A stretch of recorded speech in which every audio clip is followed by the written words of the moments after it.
ભાઈ કયા ગામના છો? મોટી શેરડી ગામનો છું સર. મોટી શેરડીના છો. અને મહિપતસિંહ બાપુએ એમને પગના ઓપરેશન માટે મોકલ્યા હતા, પરંતુ એ ઓપરેશન કરાયા પછી એમને ગંભીર સમસ્યા થઈ ગઈ. શું થયું હતું રાજેન્દ્રભાઈ? ઘરે ઇન્જેક્શનો લેવાના હતા, તે વીગો અંદર તૂટી ગઈ. અરે બાપરે, વીગો અંદર તૂટી ગઈ છે ગળામાં. એટલે ગળામાં વીગો તૂટી ગઈ હતી અને પછી ત્યારબાદ શું થયું? 2 હોસ્પિટલમાં ગયો તો એક 40,000 કીધો અને એક 30,000 ખર્ચો કીધો. એક 40,000 ને એક 30,000 ખર્ચો કીધો અને અંદર સીટી સ્કેન MRI બધું કરાવવાનું કીધું.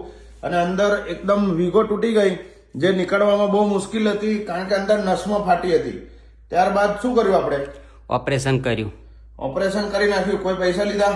ના, નથી લીધા. એટલે મહિપતસિંહના કહેવાથી આપણે ફરી એકવાર તેમનું નિઃશુલ્ક વીગોનું, એમને તો ખબર પણ નથી કે આવી ઘટના બની ગઈ છે, અને આપણે ફક્ત 10 જ મિનિટમાં તે ઓપરેશન સંપૂર્ણ રીતે ફ્રીમાં પતાવ્યું. તમે હવે કેવું છે, ખુશ છો?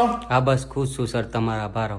સારું છે ને? પગમાં સારું છે ને? પગમાં સારું છે અને બધી વાતે પગમાં શું સારું. થયું હતું? થાપામાં? થાપામાં રિપ્લેસમેન્ટ કરાયું. હા, બોલ પહેલા નાખ્યો તો તે ઓપરેશન કર્યા બાદ પાક થઈ ગયો હતો, ફરી બીજી વાર રિપ્લેસમેન્ટ કરાયું. ખર્ચો 1.5 લાખ સુધી એમણે નિઃશુલ્ક કરેલો હતો, અને આ ખર્ચામાં આપણે કોઈ એમની જોડે મદદ માંગી નથી. અને આગળના જે ઓપરેશનમાં છે તેના માટે બાપુએ સહયોગ કરવાનું કીધેલું છે. એટલે બાપુને એક વખત થેન્ક યુ કહી દો. થેન્ક યુ બાપુ. બરાબર, ફરવા મળી જશો ને તમે? હા, ફરી મળવા જવાનું. ઓકે.